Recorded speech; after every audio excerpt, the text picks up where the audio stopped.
عرصے پر محیط ہے اور اردو افسانے کو ابتدا میں دو پریمی ایسے ملے جن کے بیشتر افسانے فنی، فکری اور تکنیکی سطح پر معیاری بلکہ تاریخی اہمیت کے حامل ہیں، یعنی بنارس کے پریم چند اور جموں کشمیر کے پریم ناتھ پردیسی۔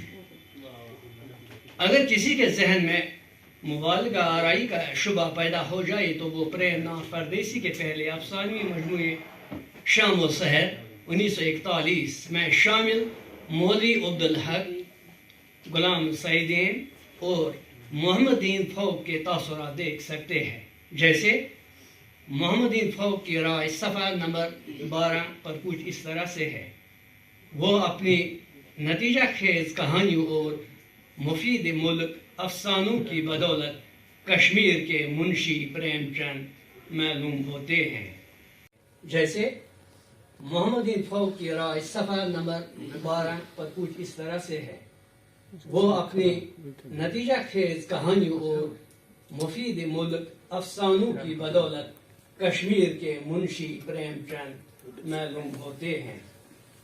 اس طرح سے جموں کشمیر کا اردو افسانے کے ابتدائی سفر سے ہی اپنا فنی جواز فراہم کرتا ہے۔ اب جبکہ پیش نظر مضمون میں 21ویں صدی کے 20-22 برسوں میں جموں کشمیر میں اردو افسانے کی 3 زمروں میں منقسم کیا جا سکتا ہے۔ ایک زمرے میں وہ سینئر افسانہ نگار شامل ہوں گے جن کا افسانوی سفر 20ویں صدی سے شروع ہوا تھا اور 21ویں صدی میں بھی یہ سفر جاری رکھے ہوئے ہے۔ دوسرے زمرے میں وہ افسانہ نگار آئیں گے جنہوں نے 21ویں صدی میں ہی لکھنا شروع کیا اور ان کے افسانوی مجموعے بھی شائع ہوئے ہیں۔ اس کے بعد تیسرے زمرے میں وہ نئے لکھنے والے آئیں گے جن کے افسانے کبھی کبھار اخبارات اور رسائل میں شائع ہوتے رہتے ہیں اور جو لکھنے کے ابتدائی مراحل طے کر رہے ہیں۔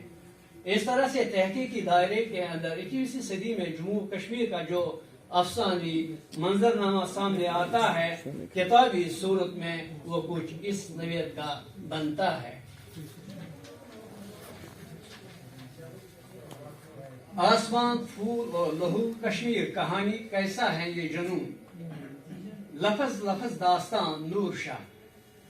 وہی افسانے جو 21ویں صدی میں آئے ہیں، کیونکہ ان کے پہلے بھی افسانے آ چکے ہیں، ان مجموعوں کا میں نے ذکر نہیں کیا ہے۔ یہ 4 مجموعے ہیں۔ جی میں نے کہا نا کتابی صورت میں۔ جی کاغذی پھول مقبول حسین بدخشی، گردش دوران حسن ساہو، شب کے سمندر میں بشیر شاہ، آزادی کی تلاش شبنم قیوم، افسانہ لکھ رہا ہوں، ستی سر کا سورج، جنت گرہن خالد حسین، کمارے الفاظ کا جزیرہ، ارسطو کی واپسی، رحشی سعید، رقص بسمل، خوشبو کی موت، شہزادہ بسمل، عمر مجید کے منتخب افسانے، سلیم صالح، بلے کہ جانا میں کون،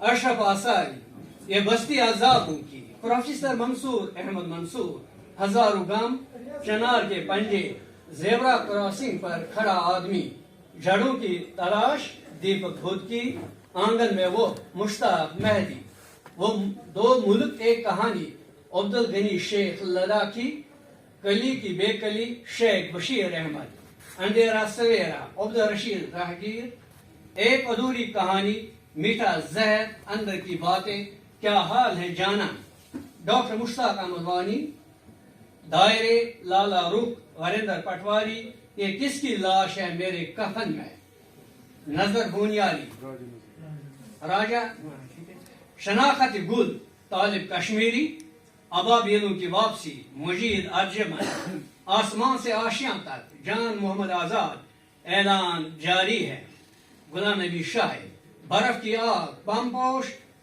گنیش بل کا باولا، دیپک کمل، ایک اور سجدہ، نظام الدین شاہ، ابابیلیں لوٹ آئیں گی، میرا رخت سفر، یمبرزل، ڈاکٹر ترنم ریاض، انحراف، آنند لہر، چنار کے برفیلے سائے، خاموش آسمان، روزن پہ میرے چاند، ڈاکٹر نیلوفر ناز نہیں، کانچ کی صلاح عبرت پتھر کی صرف زنفر کھو کر جیتا ہوں میں لفافے میں بند حیات اوم پرکاش شاکر دل آج بھی روتا ہے واجدہ تبسم ایک بوند زندگی بلراج بخشی ہزاروں تازیان زندگی کے مشتاق کینی مٹھی پر چھاؤں شکارے کی موت گونگی رات کا کرب پرویز مانوس آشیانہ مقبول مقبول وکیل کرب ریزے ایثار کشمیری رمق تبسم ضیاء اور بھی غم ہے نذیر جوہر آنے دو طوفان ڈاکٹر محی الدین ظہور قہر نیلے آسمان کا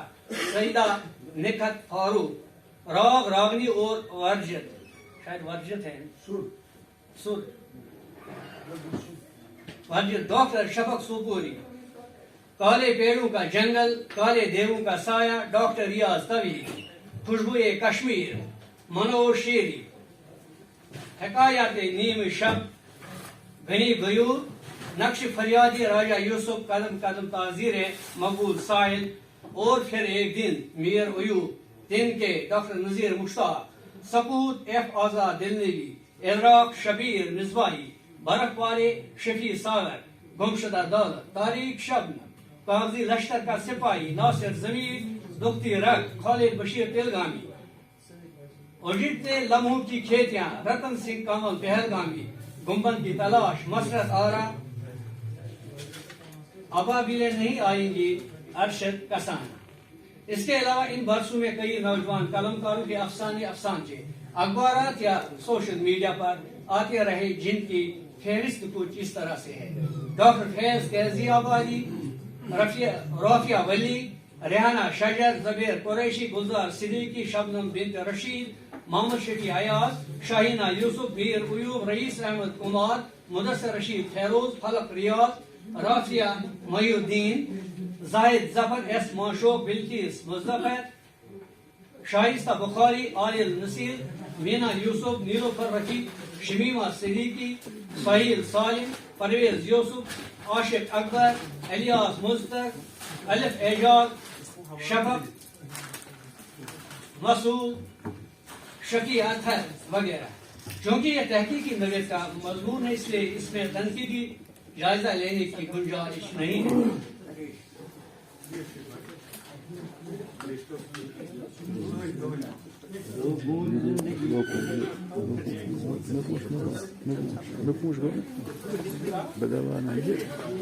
یہاں پر چند سینئر افسانہ نگاروں کی افسانہ نگاری کے تعلق سے اختصار اظہاری خیال کیا جائے گا. اور ایک بات یہ بھی کہ راکب نے کوشش کی ہے کہ کسی بھی افسانہ نگار کا نام چھوٹ نہ جائے. اگر اس کے باوجود کسی کا نام شامل ہونے سے رہ گیا ہو تو معلوم ہونے پر بعد میں شامل کیا جائے گا. کوئی بھی ادبی تخلیق تخیل، تجربہ اور مشاہدہ کی تحریری صورت ہوتی ہے. کبھی کوئی تخلیق اور صرف تخیل. جموں کشمیر کے کئی افسانہ نگاروں کے افسانے بھی تخیل، تجربے اور مشاہدے کی فنی اور تخلیقی عکاسی کرنے میں کامیاب نظر آتے ہیں. موضوعاتی سطح پر دیکھیں تو رواں صدی کے دورانیہ میں جموں کشمیر کے افسانوں کا موضوعاتی کینوس رومانی، تہذیبی و ثقافتی، وجودی، مزاحمتی و احتجاجی، تانیسی و ماحولیاتی موضوعات پر پھیلا ہوا ہے. اور ان افسانوں میں زیادہ تر عصری عہد کے سیاسی و سماجی اور معاشی و معاشرتی صورتحال کی بھرپور فنی منظر کشی نظر آتی ہے. اگر ان افسانوں کا مطالعہ کیا جائے جان بوجھ کر اپنی تقریر و تحریر میں دہراتے رہتے ہیں کہ کشمیر کے افسانہ نگار کشمیر کی صورتحال کو اپنے فکشن میں پیش نہیں کرتے ہیں. برسبیل تذکرہ غالباً یہاں پر یہ بتانا مناسب رہے گا کہ میرے زیر مطالعہ یہاں کے بیشتر افسانی مجموعے یا افسانے رہے اور بیشتر کتابوں میں میں نے لکھا بھی ہے. تو میں بلا تردد کہہ سکتا ہوں کہ کشمیر کے سبھی اہم افسانہ نگاروں کے بیشتر افسانوں میں جنت کشمیر کے حالات و واقعات کو کہانیوں کا روپ دیا گیا ہے. آپ نور شاہ کے افسانی مجموعہ کشمیر کہانی 2012 میں شامل افسانوں کا مطالعہ کریں یا کئی اور افسانہ نگاروں کی کتابوں کو دیکھ سکتے ہیں. نور شاہ کی افسانہ نگاری نصف صدی کے تجربات و تخیلات اور مشاہدات کا افسانوی نگار خانہ فکشنل گیلری معلوم ہوتی ہے. موضوعاتی طور پر ان کی افسانہ نگاری تخیل آمیز رومانیت اور تجربات آمیز حقیقت کے فنی اسلوب سے مملو ہے۔ رومان میں کوئی بھی رومانی کہانی جو ذاتی تجربے کی عکاس بھی ہو سکتی ہے، وہ تخیل کے خیال و اہم کی بات کرے تو عمر مجید کے افسانوں میں کشمیری سماج کی زندگی کی روح دوڑتی ہوئی محسوس ہوتی ہے۔ کسی بھی تخلیقات کی تخلیق میں جب مقامی زندگی کا ماحول فنی لوازمات کے ساتھ سانسیں لیتا ہے تو وہ اس کے ادبی اختصاص کی شناخت ثابت ہو سکتا ہے۔ عمر مجید کے افسانوں کے مطالعہ سے ظاہر ہے کہ ان کے افسانوں کے موضوعات کی تشکیلی ساخت مورفولوجی سٹرکچر کشمیر کی سماجی زندگی کے اجزاء پر ترتیب پائی ہے، اور ایک طرف ان کے افسانوں کا سیاسی و سماجی تہذیبی و ثقافتی عناصر کا مشاہداتی اور لفظی و واقعاتی سامنے آتا ہے، تو دوسری جانب ان افسانوں کے کردار بھی مقامی رہن سہن اور نام و کام کی اچھی عکاسی کرتے ہیں۔ ان کے افسانہ محمد شمیم کو کشمیر جانا ہے کا اقتباس دیکھیں۔ ہاں سردی بہت ہے، برف باری ہوتی ہے، لیکن سب لوگ مرد ہوں یا عورتیں، ہندو ہوں یا مسلمان، سبھی پھیرن پہنتے ہیں۔ تم بھی ایک بنوا لینا اور کانگڑی لے کر گرتی ہوئی برف کو دیکھنا بڑا مزہ آتا ہے۔ بیشتر لوگ اس بات سے بخود ہیں، اور وہ پروفیسر شکیل الرحمان جیسے اساتذہ کے شاگرد رہ چکے ہیں۔ وحشی سید کے بیشتر افسانوں میں تمثیلی اسلوب اپنایا گیا ہے، اور وہ تاریخ یا تاریخی کرداروں کو عصری صورتحال یا اپنے دور کے سماجی کرداروں کے تمثیلی اور علامتی پیکر میں پیش کرتے ہیں۔ ان کے بیشتر افسانے خوشگوار خاتمے، پلیزنٹ اینڈ یا المناک خاتمے، ٹریجک اینڈ کے ساتھ انجام کو پہنچتے ہیں۔ افسانہ سامری، قوم کا لیڈر کیسا ہو، سامری جیسا ہو۔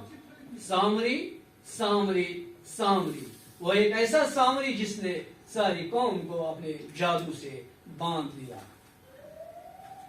حسن ساہو کے افسانوں میں سماجی مسائل اور انسانوں کے داخلی کرب کی کرب ریز عکاسی کی گئی ہے۔ ان کے بیشتر افسانے گرد و نواح کے مشاہدے کا افسانی روپ لیے ہوئے ہیں۔ بشیر شاہ کے اکثر افسانوں میں ڈرامائی تکنیک نظر آتی ہے، اور اسلوب کی بات کریں تو ان کے کئی افسانوں کا بیانیہ مصورانہ اسلوب پیکٹوریل سٹائل کی عکاسی کرتا ہے، جس میں تخلیقی بہاؤ کی تصویری فکر پکچر تھنکنگ کا غلبہ زیادہ نظر آتا ہے، اور جس کے نتیجے میں قرات کے دوران قاری کے سامنے بصری تمثال آپٹیکل امیج کا تخلیقی جوہر چمک اٹھتا ہے۔ خالد حسین کے افسانوں کا کینوس وسیع ہوتا ہے۔ ان کے کئی افسانوں میں کہانی قصہ در قصہ آگے بڑھتی ہے، جس کی مثال ان کا مشہور افسانہ ستی سر کا سورج ہے۔ ان کے افسانوں میں تہذیب و ثقافت اور انسانی اقدار کی پاسداری کا پیغام بھی ہوتا ہے۔ شہزادہ بسمل کے دو افسانوی مجموعے رقص بسمل اور خوشبو کی موت کی خوبصورت کہانیاں قرات کا مزہ دوبالا کرتی ہے، کیونکہ یہ کہانیاں ایک تو دلنشین اسلوب اور عام فہم زبان میں تحریر ہوئی ہے، اور دوسرا بیشتر کہانیاں مقامی ماحول اور سماج کے کربناک مسائل کی عمدہ منظر کشی بھی کرتی ہے۔ ان کے افسانوں میں متنوع مسائل کی حامل کہانیوں سے ظاہر ہے کہ ان میں سے زیادہ تر کہانیاں تانیسی موضوعات و مسائل کا منظرنامہ پیش کرتی ہے، جو کہ ان کہانیوں کا ایک اہم اور قابل ستائش پہلو ہے، کیونکہ موضوعاتی پیشکش کے تناظر میں تانیسی مسائل پر لکھنا ایک مشکل کام ہوتا ہے۔ تاریخی نویت کا فکشن لکھنے کے لیے تاریخی مطالعہ بنیادی اہمیت رکھتا ہے، یعنی فکشن نگار جس خطہ یا علاقے کے تواریخی منظر نامے کو اپنی تخلیق میں پیش کرے تو اس منظر نامے کی آخری کا وہ مناسب شروع رکھتا ہو۔ اس تناظر میں دیکھیں تو عبدالغنی شیخ لداخی کے افسانے خطۂ لداخ کی تاریخ و ثقافت کی عمدہ عکاسی کرتے ہیں، اور ان کے افسانوں میں مغرقانہ شور جگہ جگہ نظر آتا ہے۔ ان کے کئی افسانوں کا اختتام سماجی ہم آہنگی، سوشل ہارمونی کے انسانیت پرور پیغام پر ہو جاتا ہے، اور یہی خوبی ان کے افسانوں کے کلائمیکس کو جاندار بنانے میں اہم رول ادا کرتی ہے۔ شیخ بشیر احمد کے افسانوں کی قرات سے ظاہر ہوتا ہے کہ ان میں مقامی ماحول کی دلچسپ کہانیاں پیش ہوئی ہے۔ ان کے افسانوں کو سنوارنے میں جزیات نگاری کا اہم رول ہوتا ہے، اور کہیں کہیں کشمیر کے حسین مناظر کی عکاسی منظر نگاری میں جمالیاتی حسن پیدا کر دیتی ہے۔ مشتاق مہدی کے افسانوں کا تخلیقی فن قرات میں دلچسپی پیدا کرتا ہے، جس کی وجہ ان کا علامتی اور تجریدی اسلوب ہے۔ موضوعاتی ترسیل میں فلسفیانہ اور دیومالائی تصورات کی آمیزش بھی ہوتی ہے۔ دیپک کمل کے افسانوں سے مظہر ہے کہ ان میں افسانہ نگار کا وسیع مشاہدہ اس طرح سے کہانی میں ڈل جاتا ہے کہ افسانہ نفس موضوع کے دائرے میں مقامی رنگ میں رنگ جاتا ہے، جیسے افسانہ بانگی مرغا۔ دیپک بدکی کے بیشتر افسانے کشمیری پنڈتوں کی معاشرت کی دلدوز کہانیاں اور قصے سناتے ہیں۔ ان کا افسانی مجموعہ جڑوں کی تلاش میں کشمیری پنڈتوں کے تعلق سے کئی کرب انگیز افسانے پڑھنے کو ملتے ہیں۔ مشتاق کینی کا میلان انشاء نگاری کی طرف زیادہ ہے، جس کی وجہ سے ان کے افسانوں میں بھی انشاء کا رنگ صاف جھلکتا ہے اور کہانیوں میں مزاح کی چاشنی بھی ہوتی ہے۔ شبنم قیوم کے افسانے تاریخی اور سیاسی موضوعات کی کہانیاں سناتے ہیں۔ غلام نبی شاہد کے افسانوں میں اصلی صورتحال کی عکاسی نظر آتی ہے۔ وریندر پٹواری کے چند افسانے کشمیری لوگوں کے مسائل، خصوصاً ڈل جھیل میں شکارے چلانے والوں کے روز و شب کی کہانیاں پیش کرتے ہیں، جیسے افسانہ برف میں ایک ناؤ چلانے والے کے احساسات و خیالات۔ یہ نوح کا سفینہ نہیں ہے، یہ میری ناؤ ہے، ہم لوگ اس کو شکارا کہتے ہیں، لگتا ہے تم یہاں اجنبی ہو یا پھر یہاں کے رہنے والے نہیں، کچھ نہیں جانتے، ہمارے شکارے ہمیں اپنے بچوں کی طرح پیارے ہوتے ہیں۔ ڈاکٹر ترنم ریاض کی فکشن نگاری کشمیری ثقافت کی افسانوی نمائندگی کرتی ہے۔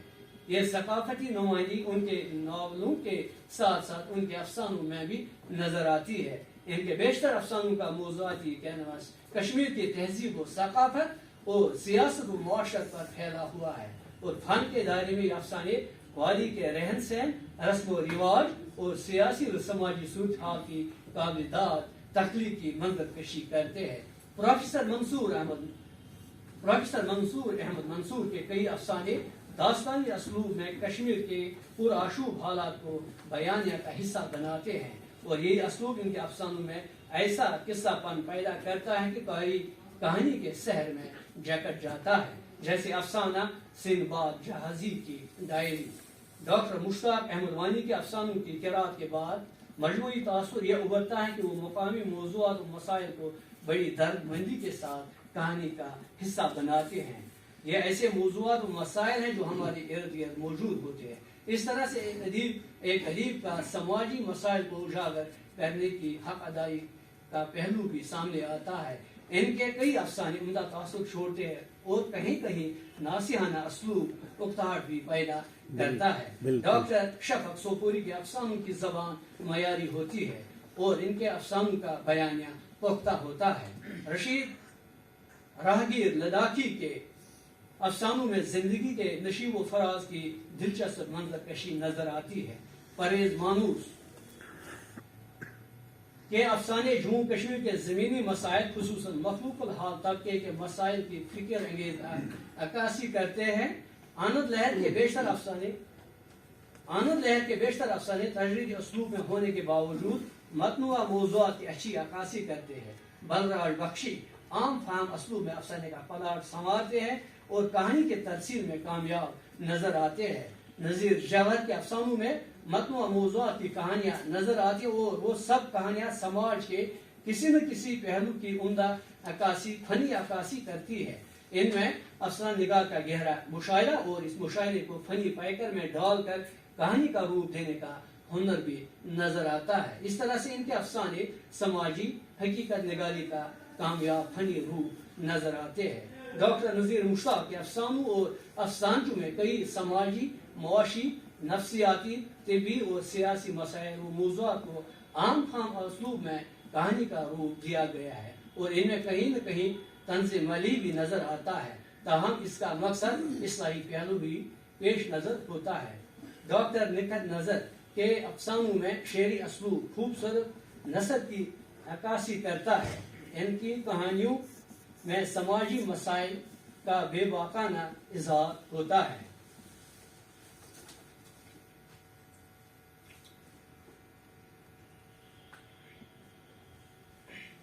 ڈاکٹر نیلوفر نواز نحوی کے کئی افسانے تانیسی موضوعات پر تخلیق ہوئے ہیں، اور ان افسانوں کی کردار نگاری اور کہانیوں میں اچھا مشاہداتی اور تجرباتی برتاؤ نظر آتا ہے، کیونکہ اس قسم کے افسانوں کو لکھنے اور موضوعاتی برتاؤ کی جو ضرورت ہوتی ہے وہ ایک خواتین یا خاتون افسانہ نگار ہی مؤثر ڈھنگ سے نبھا سکتی ہے۔ زنفر کھوکھر کے افسانے سماجی اور طبقاتی کشمکش کی کہانیاں پیش کرتے ہیں۔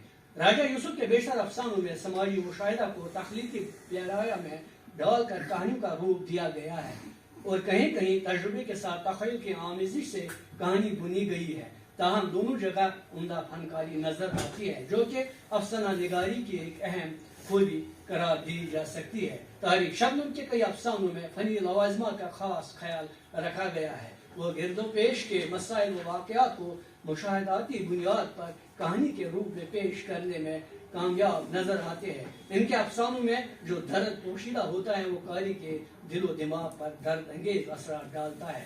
رتن سنگھ کمل کے بیشتر افسانوں میں اپنے سماج کے رہن سہن، حالات و واقعات، زندگی کے نشیب و فرات اور افسانہ نگار کے احساسات و تجربات اور مشاہدات کا فنی اظہار نظر آتا ہے، اور یہ فنی اظہار اس طرح سے کہانیوں کا روپ دار لیتا ہے کہ قاری دوران مطالعہ کسی بھی غیر مانوس ماحول یا اجنبی حالات کے بجائے خود کے سماجی حالات و واقعات کی تخلیقی عکاسی سے محظوظ ہو جاتا ہے۔ شبیر مصباحی دراس کے افسانوں اور افسانچوں میں سماجی ماحول اور تعلیمی موضوعات کی اصلاحی فکر یا مقصدی پہلوؤں کی عکاسی جگہ جگہ نظر آتی ہے۔ شبیر مصباحی اور شبیر ساگر یہ بھی دراس کے ہیں کہ افسانوں میں دراس کے مسائل، خصوصاً موسم سرما میں برف باری کے دوران لوگوں کے مشکلات کی کہانیاں بھی نظر آتی ہے، جس سے قاری وہاں کی کٹھن زندگی کا درد محسوس کرتا ہے۔ غنی غیور کے افسانوں کا اسلوب حقائقی نما ہے، اور یہی اسلوب کہانی کو دلچسپ بھی بناتا ہے۔ خالد بشیر تلگانی کے افسانچوں میں درد و کرب اور سماجی مسائل و موضوعات کی قابل توجہ عکاسی نظر آتی ہے۔ ان افسانچوں میں کہیں واقعاتی اسلوب اور کہیں کہیں موضوع مسئلے کو کہانی کے روپ میں پیش کیا گیا ہے۔ ناصر ضمیر کے بیشتر افسانوں میں افسانہ نگار کا نفسیاتی اثر بصورت تخلیقی رد عمل کے طور پر کہیں تخیل آمیز فلسفیانہ رنگ میں ظاہر ہو جاتا ہے، اور کہیں پر سماجی موضوعات وجودی مسائل کو تخلیق کار کے داخلی کرب کی صورت کہانی کے روپ میں پیش کرتے ہیں، اور دونوں جگہ تخلیقی عمل کے دوران فنی و موضوعاتی برداشت کے ہنر مندی، کرافٹ مین شپ، اطمینان بخش کا اثر چھوڑنے میں کامیاب نظر آتی ہے۔ رافعہ ولی بھی تانیسی موضوعات کے حامل افسانوں میں ایسا درد پیدا کرنے میں کامیاب ہو جاتی ہے کہ قاری بھی کردار کے درد کو محسوس کرتا ہے۔ شاہینہ یوسف کے اکثر افسانے نسائی کرب اور محرومیوں کا درد پیش کرتے ہیں۔ ان کے افسانوں میں واقعہ نگاری کا غلبہ نظر آتا ہے۔ بہرحال قصہ مختصر، اس مضمون میں راکب نے ہر ایک افسانہ نگار، خصوصاً جن کے افسانی مجموعے شائع ہوئے ہیں، کی افسانہ نگاری پر کچھ نہ کچھ لکھنے کی کوشش کی ہے، تاکہ جموں کشمیر میں 21ویں صدی کا افسانی منظرنامہ سامنے آ جائے۔ اس میں کئی افسانہ نگاروں کا ذکر کرنا رہ گیا ہے۔ اس کی ایک وجہ یہ بھی ہے کہ ان کے افسانی مجموعے یا افسانے میری نظر سے نہیں گزرے ہیں تاکہ میں کوئی رائے قائم کر سکتا، لیکن اس کے باوجود جن کے افسانے بھی میری نظر سے گزریں گے تو ان کو بھی شامل کیا جائے گا انشاءاللہ۔ صرف ایک افسانہ نگار کا میں نے جان بوجھ کر اس میں ذکر نہیں کیا، وہ ہے ڈاکٹر ریاض طبیعی، شکریہ مسکراہٹ. شکریہ ڈاکٹر ریاض توحیدی صاحب کا جو مقالہ آپ سماعت کر رہے تھے. 2 سٹنگز میں آپ نے اس کو سماعت کیا.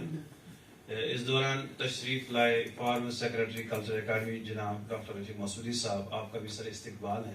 سر آپ سے گزارش ہے کہ پلیز آپ آگے آ جائیں.